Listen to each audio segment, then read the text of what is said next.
Bienvenue à notre nouvelle série de balados dédiée à la sensibilisation des communautés canadiennes aux objectifs de développement durable des Nations unies.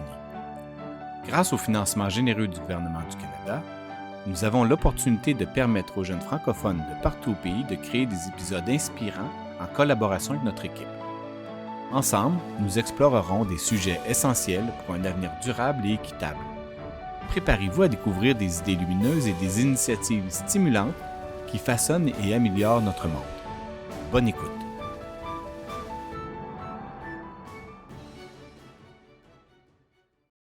Bonjour, nous sommes Liam, Philippe, Charlotte et Chloé. Aujourd'hui, nous allons vous présenter notre podcast qui s'appelle Vivre sans toi. Bon, imagine, tu te réveilles au milieu d'une nuit d'hiver en gelant. Impossible! Et le pire, c'est que tu as seulement pour te réchauffer un vieux sac de couchage. Ben moi, j'ai jamais vécu ça. Chaque fois que je me réveille, que j'ai froid, je monte le chauffage. Ben non! Phil, il parle des sans-abri. Ils ne peuvent pas monter le chauffage s'ils n'ont pas de maison. Ah, là, je comprends.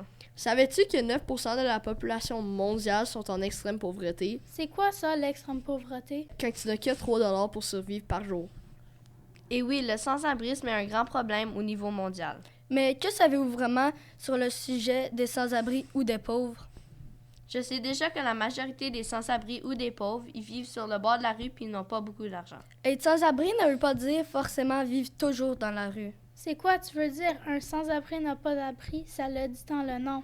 Un sans-abri peut passer d'un endroit à un autre sans trouver de solution à long terme. Ah ok, je comprends. Comment font-ils pour survivre pendant l'hiver? Ouais, le froid doit être très désagréable. En effet, il y a 18 cas mortels d'hypothermie chez les personnes sans-abri entre 2004 et 2015. Et ce n'est pas tout. En 2011 et 2023, 1678 décès liés au froid ont été enregistrés au Canada. C'est environ 129 par an en moyenne. Comment éviter de geler en hiver? Il y a plusieurs logements faits pour les sans-abri, comme le Berger de l'Espoir, The Ottawa Mission, l'Armée du Salut et Cornerstone. Mais ça ne coûte pas d'argent? Les logements faits pour les SDF sont gratuits, mais le défi est d'y accéder. Quelles sont les causes d'un sans-abrisme?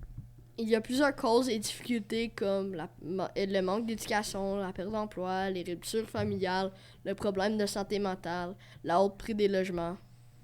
Personne ne choisit de vivre dans la rue. Le sans-abrisme est souvent le résultat de plusieurs difficultés qui s'accumulent. Là, une de mes plus grandes questions. Quelles sont les difficultés de la vie quotidienne? Ben moi, je sais déjà que c'est dur de trouver de la nourriture et de l'eau à boire. Ils doivent aussi trouver un endroit sécuritaire où dormir, ce qui est parfois une tâche qui prend des heures. Pourquoi prennent-ils des produits comme de l'alcool et des drogues? La vie dans la rue est très dure. Froid, faim, violence, solitude. Certaines personnes utilisent de la drogue ou de l'alcool pour calmer la douleur physique ou mentale. Beaucoup de personnes sans-abri souffrent de dépression, d'anxiété ou de stress. La drogue peut devenir une forme de médicament. Qu'est-ce qu'on peut faire pour aider les sans-abri? Tu peux faire du bénévolat dans des organisations qui aident les personnes sans-abri. Tu peux aussi leur donner des objets utiles comme des chaussettes propres, des manteaux chauds, des gants éthiques, des produits d'hygiène comme du savon, brosse à dents, serviettes, puis des sacs de couchage. Tu peux aussi leur acheter un café, un repas chaud ou même juste leur donner une collation ou une bouteille d'eau. Tu peux aussi donner un don dans des organisations pour leur permettre d'acheter ce dont les gens ont réellement besoin. Pour conclure, le sans-abrisme n'est pas un choix, c'est plusieurs problèmes qui s'accumulent.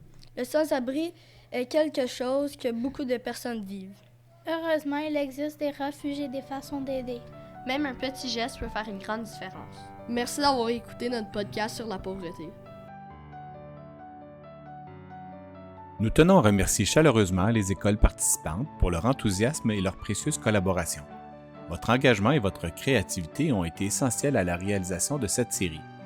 Nous invitons tous nos auditeurs à suivre nos épisodes et à découvrir les autres contenus de notre chaîne Les Idées Lumineuses.